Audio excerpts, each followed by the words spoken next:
नमस्कार, मैं doctor Omkar Wankhede Allahabad museum में मैं डिप्टी क्यूरेटर हूँ। और आज हम ये जो सिंबल्स थे और सिंबल से लेकर तो देवताओं का जो मानवीकरण जो हुआ, मानव के फॉर्म में जो उनकी मूर्तियाँ बनने लगी, इस विषय पे मैं आपसे इलाहाबाद म्यूज़ियम में जितने भी स्कल्पचर्स है उसके माध्यम से बताना चाहता हूँ कि ये एक्चुअली ये जो प्रवास हुआ है सिंबल से लेकर तो एक तो मानवीकरण तक देवताओं का, उस विषय पे मैं आपसे ये सबसे पहले मैं इसलिए इस पे आया हूँ कि इलाहाबाद म्यूज़ियम जो है ये मध्य गंगा घाटी क्षेत्र में है। और मध्य गंगा घाटी क्षेत्र दो विषय पे, दो चीज़ों के लिए बहुत ही महत्वपूर्ण है भारतीय इतिहास में और प्राचीन इतिहास में। एक तो इस क्षेत्र की एनबीपी वेयर, इसको नॉर्दर्न ब्लैक पॉलिश वेयर बोलते हैं, और इस एरिया में बने हुए या बहुत ज़्यादा चलन में रहे हुए आहत सिक्के। सबसे पहले आहत सिक्कों पे जो सिंबल्स आते थे वो, जिसमें खरगोश, बैल, षडर चक्र और चक्र, सूर्य, ऐसे कई प्रकार के सिंबल्स थे, जिसको बाद में जो हमारे जो आर्ट हिस्टोरियन थे उन्होंने उनको अष्टमंगला चिन्ह की संज्ञा दी है। तो ये अष्टमंगला चिन्ह जिसमें एक नंदीपद, श्रीवत्स और भी कई चीज ऐसे बनते गए जो बहुत ही महत्वपूर्ण थे। सबसे पहले उत्खनन में हम लोगों को लौरियानंदनगढ़ के एक नंदीपद पे एप्साइडल टेम्पल का निर्माण लगभग 6th सेंचुरी बीसी और 4th सेंचुरी के बीसी के बीच में हुआ होगा, ऐसा माना जाता है। इसका मतलब है कि जो छोटे सिंबल थे वो भी एक तरह से गॉड के या देवता के रूप में पूजे जाते थे, उसका एक अनुभव, मतलब एक हमारे पास उदाहरण है। इसीलिए आज भी देखते हैं हम लोग कि जो जितने भी सिक्के बाद में भी जो कंटिन्यूटी में जो आए हैं, उन सिक्कों पे सबसे ज़्यादा जितने भी ऑस्पिशियस जो चीज़ें थी या देवताएं थी उनका अंकन पाया जाता था। तो आज मैं ये जो इलाहाबाद म्यूज़ियम का जो एक एम्बलम है इसके ऊपर बात करूँगा। ये भरऊत जो मध्य प्रदेश में एक पुरातात्विक साइट है, जहाँ बहुत विशाल एक बौद्ध के मंजूषा के ऊपर, अस्थि के ऊपर एक स्तूप बना था। उस स्तूप के अवशेष हमारे संग्रहालय में है। उसमें का एक अपना एक स्कल्पचर है। इसमें आप देखेंगे कि मैं जो अभी आपको जो पूरे अष्टमंगला चिन्हों के बात जो की, तो बुद्ध धर्म के हिसाब से और जो सांची का जो उत्खनन हुआ और सांची में जितने भी स्कल्पचर के ऊपर स्टडी की गई मार्शल ने, उसके ऊपर बाद में फुशे ने एक पूरा नेटिविटी ऑफ बुद्धिज्म करके एक पूरा मोनोग्राम भी निकाला। उसमें ये पाया गया था कि बुद्ध की सबसे पहले अगर प्रतीक जो सबसे ज़्यादा बुद्ध के लिए जो यूज़ किया वो था कमल। तो इस सिंबल में आप देखेंगे इधर एक बुद्ध के प्रतिरूप में कमल है। ये जो दो मीन है, मीन द्वय है, ये दो मीन द्वय है, ये आपके धम्म का प्रतीक है, संघ का प्रतीक है। और साथ में जो नीचे जो है ये जो पूरा एक चक्र जो है, इसमें एक्सेल है लेकिन वो भी कमल का बना हुआ है। ये गतिमान जो होता है, धर्म जो है, ये संसार जो है, ये गतिशील होता है, उसका प्रतीक है। तो ये जो सिंबल है इसमें आप अगर आप इसको मीन द्वय भी लेते हैं तो ग्रीक माइथोलॉजी में भी ये मीन द्वय की काफ़ी प्राचीनता रही है, उसको उसमें भी काफ़ी यूज़ किया गया है। और बाद में कई देवताओं के हाथ में भी ये मीन द्वय को दिखाया गया है। तो ये जो स्कल्पचर है एक तरह से बहुत ही ऑस्पिशियस है, और इसी को आर्ट हिस्टोरियन एक त्रिरत्न सिंबल भी कहते हैं। तो त्रिरत्न सिंबल यानी त्रिरत्न इसमें है। एक तो रत्न होगा ये धम्म जो गतिशील है, एक हो गया संघ जो ये जो दो मीन द्वय है एक साथ आई है और ऐसे फैला भी सकती है धर्म को, और ये जो है बुद्ध, तो ये बुद्ध सबसे ऊपर है और मीन द्वय ये जो है इसको, और ये धम्म के ऊपर अधिष्ठित है, क्योंकि धम्म कभी भी क्षय होने वाला नहीं है और निरंतर चलने वाला है। तो ये इसके साथ में मैं ये भी बताना चाहूँगा कि ये मैं इस सिंबल्स की बात इसलिए कर रहा हूँ कि ये जो सिंबल है बुद्ध धर्म का, ये त्रिरत्न सिंबल सबसे ऑस्पिशियस सिंबल तो माना ही जाता है, लेकिन ये सिंबल आया क्यों, उसके पीछे रीज़न क्या थे, कैसे ये विकसित होते गए। तो अगर मैं थोड़ा सा इसके पहले अगर लेके जाऊँ तो ये भी मैं आपसे शेयर करना चाहूँगा कि जैसे ग्रीकों की, या उसमें स्पेशली प्लेटो ने ही ये बोला है कि उनके यहाँ भी और प्राचीन काल में भी 3 प्रकार के थियोलॉजी का उन्होंने एक तरह से उल्लेख किया है। एक तो नेचुरल थियोलॉजी जो है, न्यूट्रल थियोलॉजी, जो प्रकृति से ही निर्माण हुए उस आइडियोलॉजी को लेके चलती। तो इसमें भी आप देखेंगे ये सब प्रकृति है। इसमें अगर आप देखेंगे कि पहले अगर पानी है, पानी में ये जो मीन और बाकी जलचर प्राणी निर्माण हुए, उसमें कमल खिला, और ये धीरे धीरे करके कई चीज़ों का विकास होते होते कई आदमी ने अपना विकास किया। एक तो ये न्यूट्रल जो नेचुरल थियोलॉजी है उसको इंडिकेट करता है। दूसरी प्लेटो जो बात करता है वो मिथिकल थियोलॉजी की बात करता है। मिथिकल थियोलॉजी क्यों आवश्यक होती है? क्योंकि कोई भी धर्म को, कोई भी मान्यताओं को प्रसारित करने के लिए मिथिकल थियोलॉजी जो होती है यानी माइथोलॉजी जो होती है वो उसके इर्द गिर्द जो है वो स्वरूप प्रदान देती है, विकसित होती है, और फिर लोगों के ऊपर वो मतलब एक तरह से उसको फैलाया जाता है कि यही हमारा धर्म है, इस तरह से है। तो उसकी फिलॉसफी ये मिथिकल जो थियोलॉजी में ये सब चीज़ें होते हैं, और उसमें फिर अपने अपने हिसाब से हर धर्म अपने मान्यताओं को लोगों के मन पे प्रतिबिंबित करने के लिए, उनके ऊपर प्रभावित करने के लिए ये मिथिकल थियोलॉजी का मतलब प्रचार करते हैं। तीसरी जो होती है वो होती है सिविक थियोलॉजी। सिविक थियोलॉजी जो है वो जब भी कोई धर्म हो तो उसको बढ़ाने का काम तत्कालीन जो राजा रहते थे या वो एडमिनिस्ट्रेशंस रहता था या सोसाइटी होती थी या स्टेट होते थे, स्पेशली स्टेट के लिए वो एक तरह से सिविक थियोलॉजी को बढ़ाने वाले थे, क्योंकि वो लोग फिर एक धर्म की एक प्रतिष्ठा होने के बाद में उसके अगल बगल में या उसका सहारा लेके उस चीज़ों को बढ़ाते जाए। उत्सव मनाते हैं। उत्सव मनाने के लिए फिर जिस तरह से वो लोग आयोजन करते हैं, फिर उसमें राजा और भी लोग आते हैं। आज भी देखते हैं हम लोग कि हर धर्म के लोग जो जहाँ जिस स्टेट में कोई एक धार्मिक प्रवृत्ति का अगर कोई स्टेट है तो उसमें उसी रिलीजन के साथ में बहुत सारे जो उत्सव वगैरह मनाने का, उसको छूट देने का काम, उसको बढ़ाने का काम वो स्टेट करते हैं। तो ये तीन जो थियोलॉजी है, तो ये बहुत अच्छा उदाहरण है कि ये न्यूट्रल थियोलॉजी से जैसे ये हमारा बुद्धिज़्म कैसा विकसित होता है या और भी धर्म कैसे विकसित होते हैं, सभी में आप देखेंगे कि अगर देखते हैं हिंदू धर्म में भी देखते हैं तो हिंदू माइथोलॉजी में, हिंदू थियोलॉजी में भी हम देखते हैं कि उसमें जो हमारी जो दशावतार की जो कल्पना है, मत्स्य कस्य वराह, ये जो है ये भी उसी का एक तरह से उसी की वो ही इंगित करते हैं कि पहले मछली आई, बाद में कछुआ आया, बाद में वराह आया।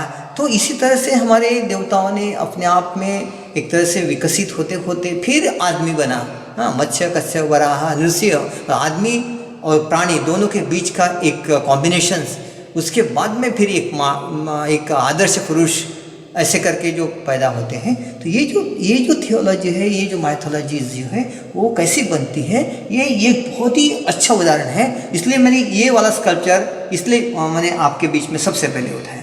अब मैं आपको लेके चलना चाहता हूँ कि अब जब ये एक जो नेचुरल सिंबल से लेकर तो प्राणियों की ओर तक कैसे चले जाते हैं, तो ये जो हमारे भरूच में ही एक दूसरा जो स्कल्पचर्स है वो बहुत ही महत्वपूर्ण है, जिसको और मैं आपको ले चल रहा हूँ। आइए, जैसा कि मैंने आपको पहले वाले स्कल्पचर में जैसा बताया, मैंने पूरा एक तरह से बेस दिया कि किस तरह से न्यूट्रल थियोलॉजी से लेकर तो फिर बाद में सिविक थियोलॉजी तक और मिथिकल थियोलॉजी कैसे डेवलप होते होते ये जो चिन्हों का प्रयोग अब प्राणियों के बीच में कैसे आ रहा है। मतलब प्राणियों को पहले तो चिन्ह थे जो एक तरह से कल्पक मनुष्य ने बनाए हुए अपने अपने तरीके से, जिनको उन्होंने देवताओं के रूप में देखा।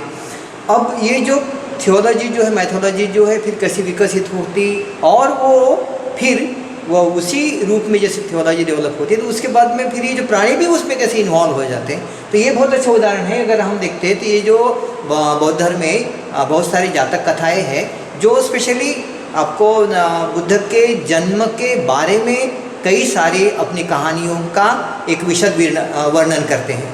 यानी उसमें जो बुद्ध के धर्म में ये माना जाता है कि कई दान पारमिताओं के बाद में ऐसे एक एक पारमिता पूरा करते करते करते आदमी बुद्धत्व तक पहुंचता है। तो उसके पहले एक पारमिता अगर पूरी की तो उसको जैसे है कि ये जो उदाहरण है दान पारमिता का है। ये दान पारमिता में देखिएगा कि ये जो 1 2 3 इसके जो दोस्त हैं, इधर लिजार्ड है, इधर एक भो है और एक इधर मंकी या बंदर कोई बैठा है, एक और कोई प्राणी है जो टूटा हुआ है, और इधर ये खरगोश है। तो इसमें और नीचे जो है मछलियाँ हैं। तो ये सब मिलके एक साथ रहते थे जंगल में। और जंगल में रहने के बाद में एक आदमी की एक दिन एक अपना टर्म होता था कि वो अपने दोस्तों के लिए जाके खाना बनाए और एक दूसरे को मदद करें।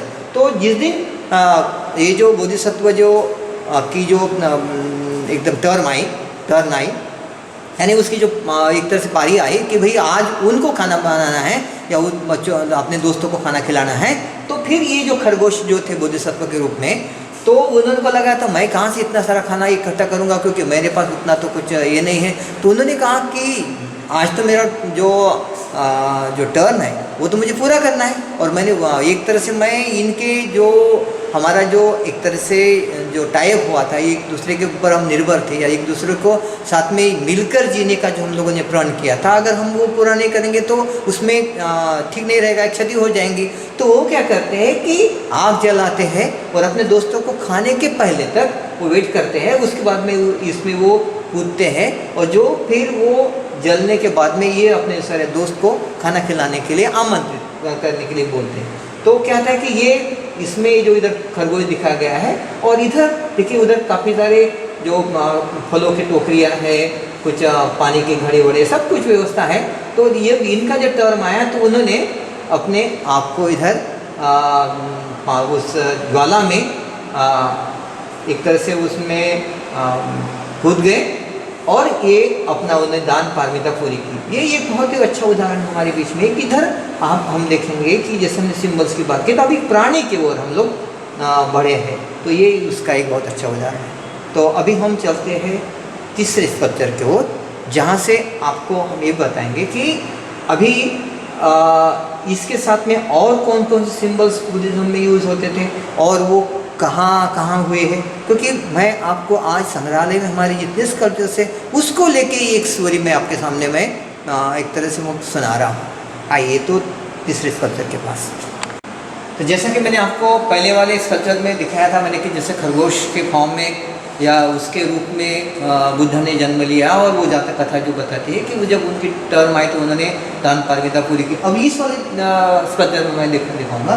इधर एक्चुअली पूरा ये जातक कथा का सीन नहीं है, लेकिन आप ऊपर में देखेंगे कि इधर कुछ कछुए जो है वो जाल को काट रहे हैं। ये वाली इसका नाम था तीतर जातक। तीतर जातक में क्या था कि एक तीतर के फॉर्म में बुद्ध आ गए थे, बोधिसत्व बने थे। तो जब उनको एक दोस्तों सब एक साथ हुए और जब उनको पकड़ा गया तो उनके जो बाकी भी और दोस्त थे उन्होंने क्या किया कि सबने मिलके क्या किया कि जब उनको पकड़ने के बाद में जो जाल में फंस गए तो उन्होंने जो ऊपर यहाँ देखेंगे, यहाँ बहुत ही अच्छा उदाहरण है क्योंकि आप बीच में देखिए एक जो कमल है जो वो बुद्ध है और वो कमल के मतलब ये जाल के बीच में फंसे हुए हैं वो बोधिसत्व है, और वो जाल में फंसने के कारण वो जो बुद्ध है उसको बोधिसत्व है उसको मुक्त करने के लिए जो पूरे कछुए एक साथ आते हैं, क्योंकि वो उनके पुराने दोस्त थे, और ये जाल को काटने का ये सीन दिखा है। तो ये भी एक यहाँ भी ऊपर देखो, आपने मैंने पहले कहा था कि जो जहाँ पहले वाले सत्र मैंने बताया था कि जो बुद्ध को कमल के इसमें दिखाया था, यहाँ भी देखिए ऊपर में कमल दिखाया गया है। तो कमल वो बोधिसत्व का फॉर्म है, ये कछुए जो है उनके जो मित्र है जो उसको उनको जो जाल फंसने के बाद में मुक्त करने का प्रयास था। अब हम नीचे आ रहे हैं, इसमें हम आपको बता रहे हैं कि ये जो बुद्ध को अभी इस वाले स्कल्पचर में आपने एक अधिष्ठान पे बुद्ध पद को दिखाया गया है, और ये अभी बोधिसत्व के रूप में दिखाने वाले बुद्ध जो है यहाँ जो है आप देखेंगे कि बुद्ध पद के रूप में दिखाए जा रहे हैं। और ये यहाँ एक ये जो पूरा स्कल्पचर बना गया है, यहाँ एक इंस्क्रिप्शन है, मुचलिंद नागराजो मुचलिंद नागराजो तिस्साय बेना कटकाय दानम। ये जो इधर इंस्क्रिप्शन है, तो ये जो एक तिस्सा नाम की जो उपासिका थी बेना कटक की, जो आज विदर्भ में या बहने वाली जो वैनगंगा है उसी के किनारे पे या उस एरिया में रहने वाली कोई ये महिला थी, ये उपासिका थी जिसने ये दान दिया। क्योंकि वो लोग जो उस एरिया के लोग आप देखते हैं कि वो लोग नाग की ज़्यादा पूजा करते थे, और ऐसा ही ये स्कल्पचर आपको पौनी के स्तूप में भी मिला है, और वो भी एक मुचलिंद नाग है, और वो बुद्ध को उनके तपस्या के वक्त में बारिश, धूप और सभी जो नैसर्गिक जो आपदा आई थी उसको बचाने का मतलब कार्य कर रहा था मुचलिंद नाग। तो ये इसका जो आप देखेंगे तो इधर जो है बुद्ध पदों को दिखा है। ऐसे भी बुद्ध पद बड़े बड़े बने कि जो विशाल काय बुद्ध पद बने, जैसे आप देखते हैं कि बोध गया में भी है, और कई जगह ये इस तरह से मतलब फॉर्म में अभी जो है बुद्ध को अपने व्यक्तिगत पर एक तरह से व्यक्तित्व के रूप में दिखाने के बजाय एक पर्सन के रूप में या पर्सनिफिकेशन के रूप में दिखाने के बजाय वो अभी यहाँ भी सिंबल्स और ये सब यूज़ हो रहे हैं। तो अभी यहाँ से हम अगले स्कल्पचर की ओर चलते हैं। आइए, ऐसा हम लोगों ने अभी वो दो स्कल्पचर के बाद में अभी यहाँ आ रहे हैं। ये भी अच्छा उदाहरण है, जैसे हम बात कर रहे थे कि मिथिकल थियोलॉजी कि जैसे इसमें 7 कमल हैं, और ये कहानी बनाई गई थी कि बुद्ध जन्म के बाद 7 कदम तुरंत चले।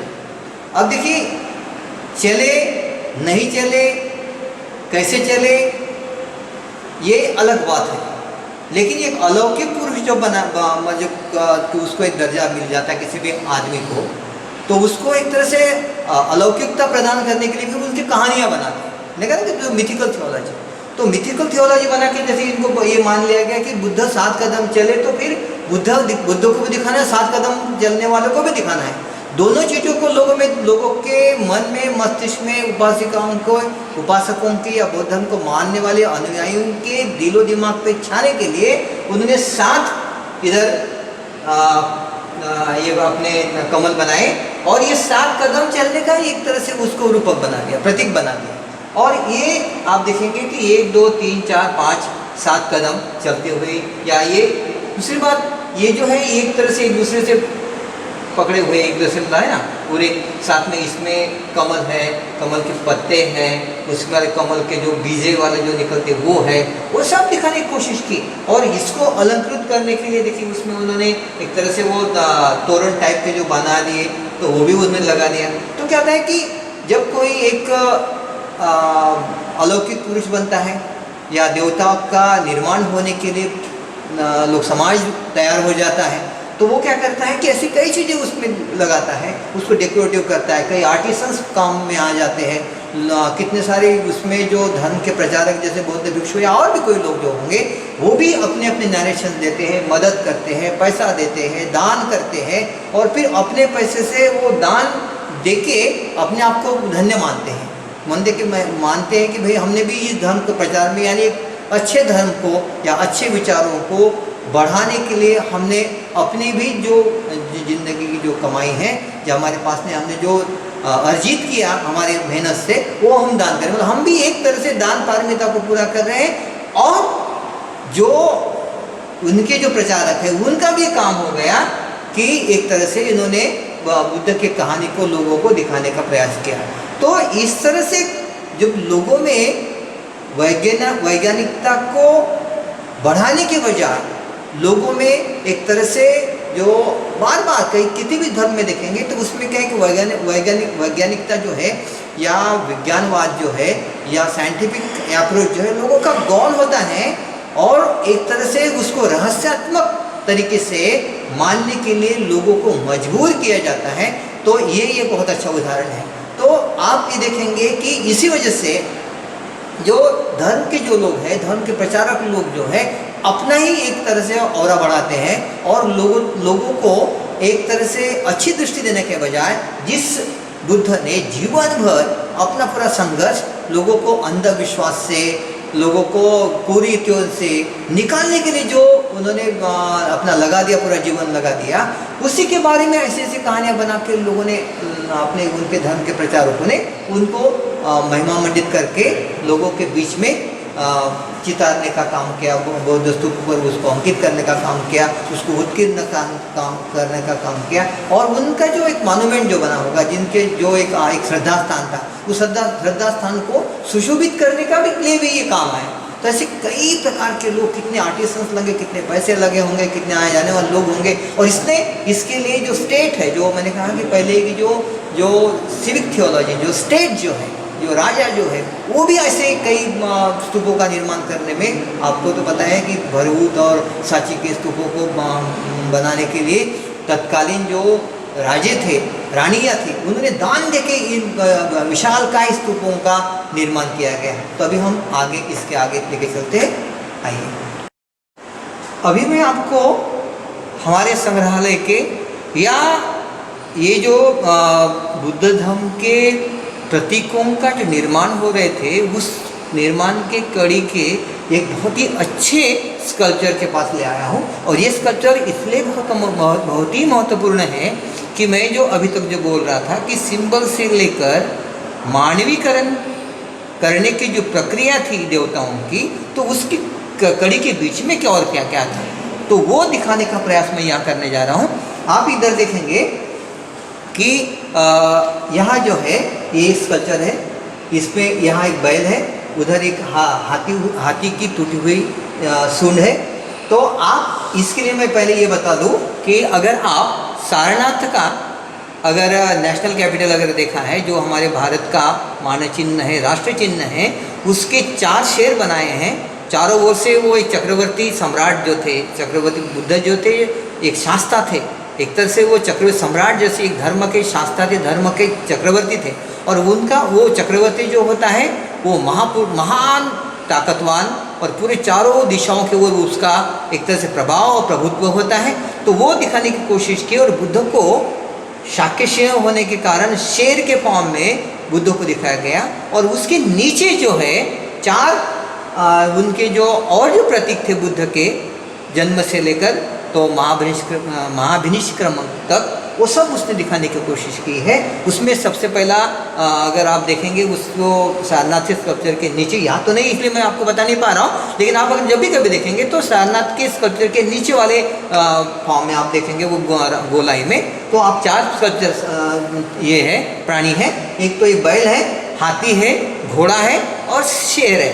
तो शेर जो है और शेर जो है वो शाक्य से होने के कारण वो बुद्ध को या शाक्य मुनि बुद्ध को दिखाने का काम करते हैं शेर।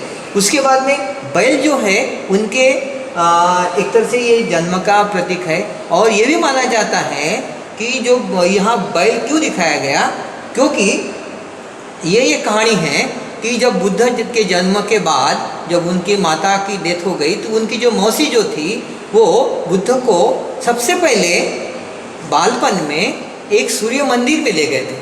तो सूर्य मंदिर में ले गए थे तो ये जो बुल जो है या ये बैल जो है ये सूर्य का प्रतीक है। तो सूर्य मतलब तेजस्वी होता है, उदयमान होता है, चमकदार होता है, शक्तिशाली होता है, गतिशील होता है और वीर्यवान होता है, ओजस्वी होता है। तो ये बुल के रूप में उसको दिखाने की कोशिश की। तो ये कहानी उसके साथ में जोड़ी जाती है, इसलिए बुल को दिखाया जाता है। उसके बाद में हाथी जो है वो महामाया के गर्भ में श्वेत हाथी ने प्रवेश किया था, इसलिए गर्भधारणा के वक्त में एक श्वेत हाथी ने प्रवेश करने का जो प्रसंग दिखाने का प्रयास किया जाता है, उसके लिए हाथी दिखाया जाता है, जिसको महाश्वेतो करके अशोक ने जो मास्की में धौली में जो एक छोटा सा हाथी का चेहरा दिखाया गया है, एक कोरा है, मतलब उकेरा है अपने पत्थरों पे, तो उसमें दिखा गया महाश्वेतो, गजश्वेतो। तो ये जो महाश्वेत गज है या एक महान ऐसा एक जो बुद्ध के माता के गर्भ में जो प्रवेश करने वाला जो हाथी जो है वो बुद्ध का प्रतीक के रूप में यहाँ है। दो इधर स्कल्पचर, दो प्राणी इसमें नहीं दिखते क्योंकि ये भाग टूटा है, अपने को आपको दिखेगा भी। तो इसमें घोड़ा और शेर जो है मैंने पहले बता दिया कि शेर जो है उसके शाखे से होने की वजह से, और घोड़ा जो है वो बुद्ध का अपने कपिल वस्तु से जो निकले थे बुद्धि प्राप्त करने के लिए, बुद्धत्व प्राप्त करने के लिए, संबुद्धि प्राप्त करने के लिए, जो उनका जो एक तरह से वहाँ से मतलब एक तरह से प्रस्थान हुआ, उस प्रसंग को महाभिनिष्क्रम कहते हैं, वो उसका एक प्रतीक इसमें है। तो इसमें 4 हाथी, 4 मतलब जो प्राणी ऐसे दिखाए गए हैं। और ये सबसे महत्वपूर्ण है कि जो बीच में जो है बुद्ध की माता 2 हाथियों से अभिषिक्त हो रही है। जो ये बताया भी जाता है कि जब गर्भधारणा होने के पहले 2 नागों ने माया देवी को सपने में अभिषिंचित किया, अभिषिक्त किया।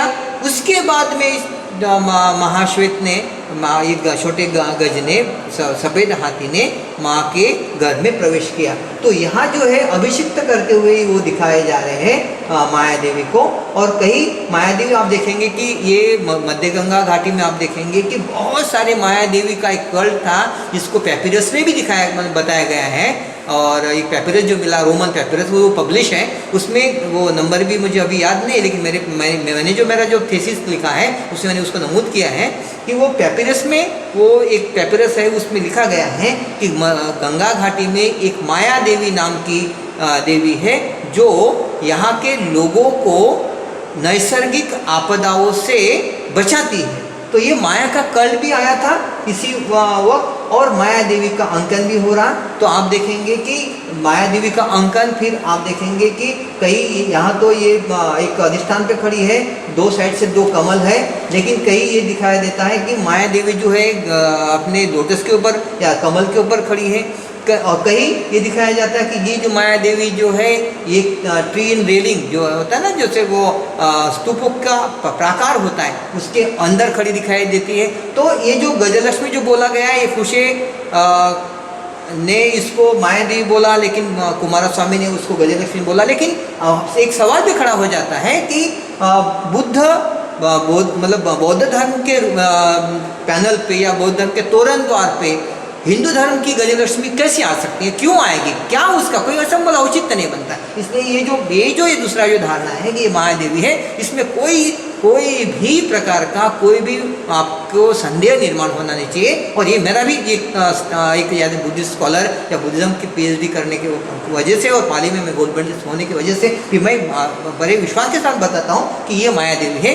इसलिए भी क्योंकि मैंने पहले कहा कि पेपिरस में भी उसका उदाहरण आता है और माया देवी को दिखाने की परंपरा भी आई थी। और खुशी अपने इसमें बोलते भी है कि उस वक्त अगर आप देखेंगे 2nd सेंचुरी AD के आसपास जो यूरोप अपने ग्रीक में भी कई देवियों का पर्सोनिफिकेशन हो रहा था, उनके चित्र बनते जा रहे थे। और उसी कड़ी में फिर एक अलौकिक पुरुषों के माताओं का निर्माण, और आप देखेंगे 1st सेंचुरी AD में जैसे जीसस के माँ को भी निर्माण करने का प्रयास किया गया। मैंने कहा ना कि जो सिविक थियोलॉजी जो होती है, जो लोग होते पैसा देते हैं, स्टेट देता है, और वो तुम्हारे मिथिकल थियोलॉजी वाले लोग वो भी अपने एक नए अपने हथकंडे अपनाते हैं और वो इस तरह से निर्माण करते हैं। तो एक तरह से ये कड़ी है कि बुद्ध का पर्सोनिफिकेशन, बुद्ध को मानवीय रूप में दिखाने के बीच की ये कड़ी, ये आपके बीच में आपका दिखाने का मैंने इधर प्रयास किया है। ये बहुत ही मतलब अत्यंत बहुत ही महत्वपूर्ण स्कल्पचर इसलिए भी है, जैसे मैंने ग्रीक की आपको मैंने शुरू से मैंने ग्रीक मिथोलॉजी जो एक फिलोसोफर थे प्लूटो के, जो एक उसने जो दिए हैं कि ऐसे ऐसे होते थे या तीन प्रकार थियोलॉजी थी, लोग कैसे मानते थे, उसका उदाहरण इसलिए भी आपको ये वाला स्कल्पचर बहुत महत्वपूर्ण होगा कि ये जो स्कल्पचर जो है बनाने वाला निश्चित रूप से कोई ग्रीक होगा। इसलिए क्योंकि यहाँ बीच में आप देखेंगे कि यहाँ जो है यकांथस लीफ का उल्टा स्वास्तिक है। यकांथस लीफ आज भी इजराइल में बहुत ही पवित्र माना जाता है और ग्रीक में भी बहुत सारा उसको माना जाता था। ये एक आर्य लोगों का प्रतीक माना जाता है, नोबल ऑस्पिशियस सिंबल भी माना जाता है। और ये उल्टा है, यकांथस लीफ तो सभी लोग जैसे हमारे यहाँ अश्वत्थ की पूजा होती है, पीपल की पूजा होती है, बुद्ध वृक्ष के रूप में मानते हैं, इसी तरह से यहाँ यकांथस को मानते थे। ये उसका स्वास्तिक इसके बीच में। और ये यहाँ देखेंगे, ये आप अगर इसको देखेंगे तो ये जो है ट्रिटॉन जो ग्रीक देवता है, जो वहाँ से ग्रीक जो व्यापारी आते थे, जो आप देखेंगे कि पश्चिम महासागर में कितने सारे लेनिया, बहुत सारे जो केव्स है उनका निर्माण में ग्रीकों का बहुत बड़ा योगदान रहा है। और वही ग्रीक जब मध्य गंगा घाटी में कौशाम्बी में आए होंगे तो उन्होंने उनके भी इधर कॉलोनीज थे, रोमन कॉलोनीज तो राजघाट वगैरह में थी, लेकिन यहाँ भी होंगे। तो उसने क्या किया कि अपने भी देवताओं को, जो बुद्धिज्म तो ले लिया उन्होंने, अंगीकार तो बुद्ध धर्म का ले लिया किया, लेकिन उन्होंने अपने उनके जो पूर्व अपने जो देवता थे उनको छोड़ा नहीं। और कहीं भी नहीं होता है किसी भी धर्म में देखा, जो नए जो धर्म लोग अपनाते तो वो पुराने लोगों को, पुराने धर्मों को, पुराने रीति रिवाजों को लेके चलते, तो उस पर रिफॉर्म करते, नए नए चेंजेस लाते और फिर अपने आप को बदलते। ये जो ट्रिटॉन भी उन्होंने अपने साथ में इधर लगाया है। और ये देखिए ट्रिटॉन जो है ये समुद्री देवता है, इसमें आदमी के रूप में दिखाया गया है। लेकिन ये समुद्री देवता है तो वो कैसा रहेगा, तो समुद्र में जिंदा रहना चाहिए, वो तैरना चाहिए, वो वहाँ रहने अनुकूल होना चाहिए। तो उसके जो पैर है उसको देखिए, वो मतलब जैसे बनाया जैसे है ना कि वो पानी से वो आगे पीछे कर सके, इतने बड़े बड़े हैं, पतले पतले। और उसके कान के भी वैसे बना दिए गए। एक बहुत सुंदर सा वो लोटस का एक हार पहना हुआ है। और यकांथस लीफ की एक पत्ती से उसने एक अपना वो नीचे का हिस्सा भी पहना है। यानी ये देवताओं को इसका जो पहनावा भी होगा तो वो देवता की ऑस्पिशियस चीज का ही होना चाहिए, इसलिए उसने उसका पहनावा भी यकांथस लीफ का दिखाने की कोशिश की। और उधर ये मगरमच्छ है। तो इसलिए ये इसलिए महत्वपूर्ण है कि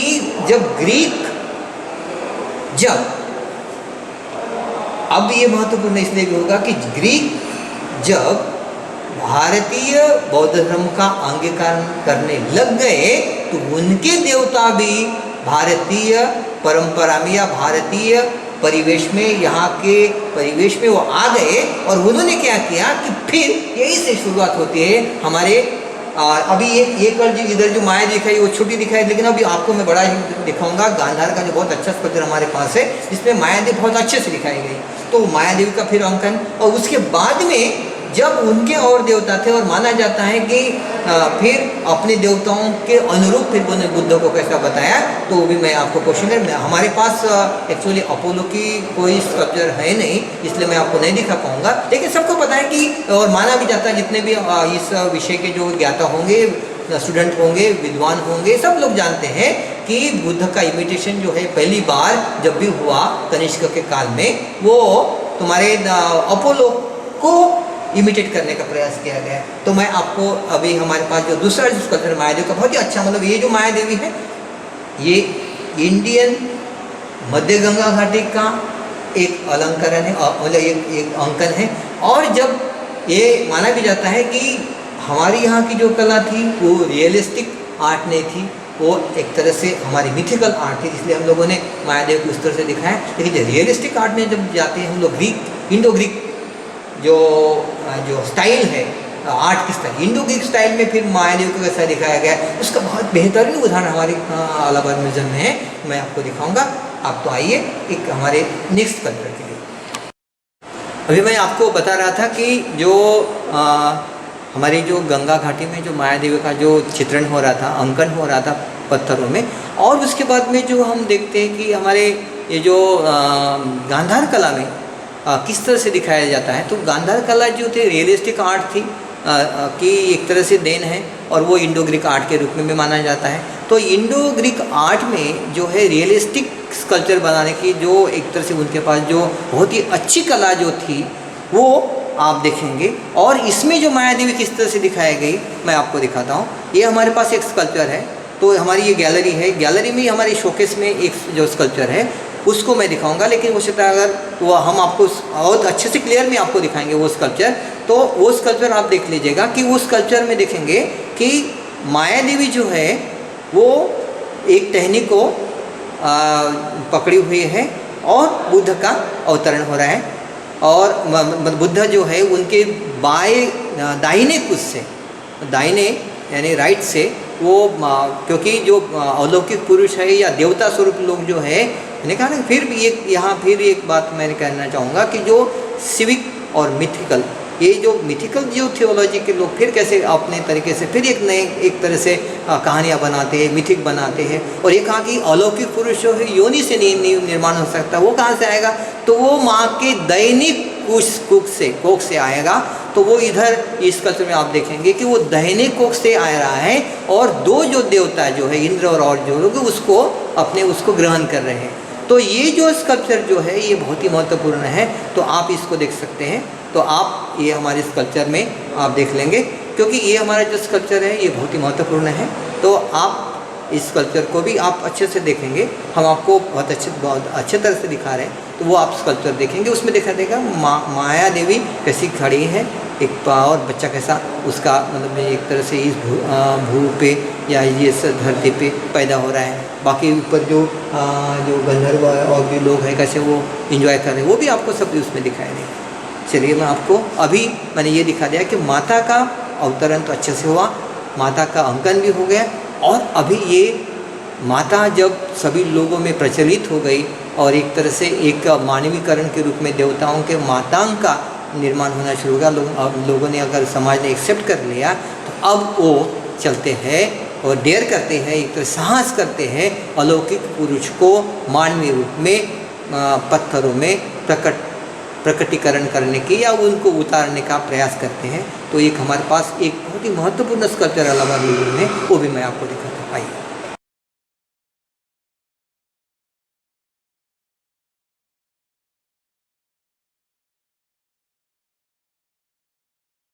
जैसा कि मैं कह रहा था कि सिंबल से लेकर तो देवताओं के मानवीय रूप का अंकन किस तरह से हो रहा था, और ये अंतिम कड़ी हम आपको दिखा रहे हैं। क्योंकि ये स्कल्पचर इसलिए भी महत्वपूर्ण है क्योंकि जब बुद्ध का जो मानवीकरण होने की जो परंपरा चली, उसका जो पहला जो स्कल्पचर अगर बना होगा, तो अगर पुरातात्विक जो साक्ष्यों के आधार पर अगर कहा जाए तो ये माना जाता है कि बुद्ध का जो निर्माण जो है, उनकी प्रतिमा का जो निर्माण जो है वो कनिष्क के वक्त में हुआ। और अगर पहले भी होकर हो सकता है, लेकिन उसमें कोई अभिलेख नहीं मिला है, और कनिष्क के वक्त में उसका एक तरह से अंकन भी होने लगा और उसका काफ़ी सारा प्रचार भी हुआ, और ये स्कल्पचर जो है पूरे कई दिशाओं में फैले गए और भेजे गए और कई जगह स्थापित हो गए। ये मथुरा का कोई आर्टिस्ट होगा, पत्थर मथुरा का है, तो मथुरा में इस मूर्ति का निर्माण हुआ होगा। लेकिन ये मूर्ति इसलिए भी महत्वपूर्ण है क्योंकि अगर कनिष्क के वक्त में अगर मानते हैं कि अगर बुद्ध के प्रतिमा का निर्माण अगर हुआ है, तो कनिष्क के राज्याभिषेक के दूसरे वर्ष में, यानी उसने पहले वर्ष में राज्याभिषेक हुआ और दूसरे वर्ष की ये प्रतिमा है, जिसमें खासियत है, एक अभिलेख है कि ये जो भिक्षुनी जी थी, भिक्षुबल की शिष्या, उसने कौशाम्बी के घोषताराम विहार के चंकम में बोधिसत्व की पहली प्रतिमा, ये संपूर्ण भारतीय इतिहास के मूर्ति कला के दृष्टिकोण से भी महत्वपूर्ण है कि यहाँ जो है ये जो पहली प्रतिमा जो है कनिष्क के राज्याभिषेक के दूसरे वर्ष की प्रतिमा है, और तीसरे और वर्ष की दो प्रतिमाएं फिर आपको मिलती है। एक तो सारनाथ की बोधिसत्व प्रतिमा जो सारनाथ में है, और उस तीसरे साल की फिर और एक प्रतिमा जो उनको मिली है, हम लोगों को प्राप्त होती है, वो श्रावस्ती में, तो वो भी भिक्षुबल ने बनाई थी।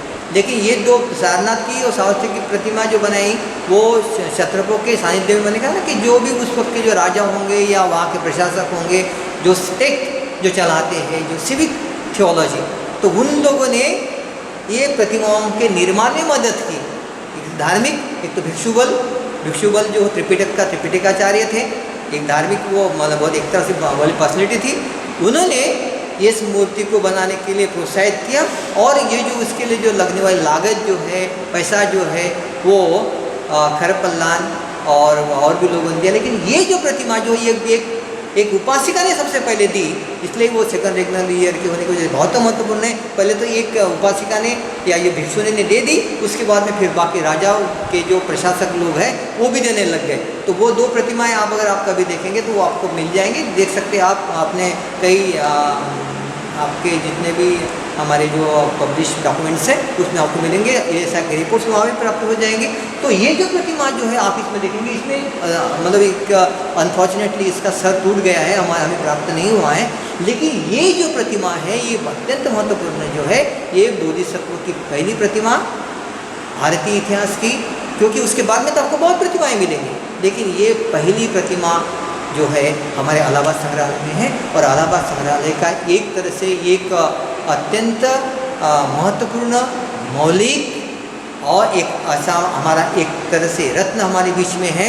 तो यही हमारी जो मेरी जो आज की जो स्टोरी थी वो भी यहाँ समाप्त होती है कि जैसे छोटे छोटे अष्टमंगला चिन्ह यानी आहत सिक्कों पे मिलने वाले वो छोटे चिन्ह जो गुण है, हाथी है, बैल है, घोड़ा है, त्रिरत्न है, श्रीवस्त्र है, नंदीपद है, वहाँ से जो 6 सेंचुरी BC में चलने वाली जो यात्रा थी, जो आहसिकों पे जो आई, फिर इस काल में बुद्ध की प्रतिमा बनी।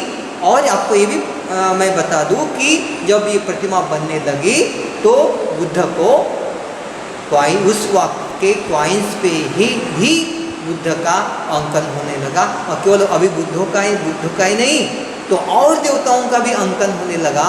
इस तरह से देवताओं के मानवीकरण का एक बहुत बड़ा एक तरह से मतलब एक तरह से बनाने का ये प्रयास पूरे समाज में फैल जाता है और इसकी लोकप्रियता बढ़ती है। लेकिन झिझक के साथ इसलिए उसको चमकम में रखा गया। उसके बाद में बड़ी बड़ी प्रतिमाएं फिर वो विहारों में, मंदिरों में, स्तूपों के सामने फिर वो स्थापित होने लगी और फिर उसमें सीधा बुद्ध ही दिखाया गया। लेकिन इसको बोधिसत्व के रूप में स्थापित करने का इसमें अभिलेख जो है, इसलिए कि जैसे वो हेजिटेशन माँ को, उसके बाद में उसके पुत्र को, फिर वो उसके मतलब पुत्र को मतलब बोधिसत्व के रूप में, उसके बाद में फिर सीधा बुद्ध को, तो ऐसे कई देवताओं का निर्माण होने लगा। और ये जो तीनों प्रकार के जो लोग हैं, न्यूट्रल थियोलॉजी से लेकर तो हम जो सिविक थियोलॉजी के जितने भी न्यूट्रल है, मिथिकल है और सिविक थियोलॉजी के लोग कैसे मदद करते हैं और देवताओं का निर्माण कैसा होता है, इसकी पूरी स्टोरी यहाँ समाप्त होती है। और मैं आपसे आगे लेना चाहता हूँ doctor Omkar Wankhede, Allahabad deputy curator, Allahabad museum. धन्यवाद। आप लोग मुझे सुनेंगे। अगर कुछ लगता है कि इसमें कुछ प्रॉब्लम है या कुछ दिक्कत है तो आप मुझे मेरे नंबर पे आप मुझे कॉल करके इसके बारे में कोई भी जिज्ञासा हो तो पूछ भी सकते हैं। धन्यवाद। इसके लिए मैं स्पेशली मेरे जो निदेशक है डॉक्टर सुनील गुप्ता, उनको भी मैं धन्यवाद देता हूँ, ताकि मैं एक बुद्धिस्ट स्कॉलर होने की वजह से उन्होंने मुझे ये कार्य करने के लिए या ये वीडियो बनाने के लिए प्रोत्साहित किया, इसलिए मैं उनको भी धन्यवाद देता हूँ। और मेरी जो टीम है पूरी, मेरी जतन की जो सुनील कुशवाहा, पवन और पुनीत और कृष्णमूर्ति, ये सब इनको भी मैं धन्यवाद देता हूँ। और हमारे जो चीफ फोटोग्राफर है प्रदीप श्रीवास्तव, उनको भी मैं बहुत बहुत धन्यवाद देता हूँ। और मेरे जो मित्र है, मेरे जितने इलाहाबाद म्यूजियम के जो हमारे जो क्यूरेटर स्टाफ है, वामन वानखेड़े, राजेश कुमार मिश्रा, अजय कुमार मिश्रा, संजू, श्वेता, ये और राजेश चंद्र मिश्रा, ये सब लोगों को भी मैं धन्यवाद देता हूँ कि आप मुझे इस तरह से ये सब बोलने के लिए प्रोत्साहित करते रहते हैं और मुझे सुनते हैं। धन्यवाद।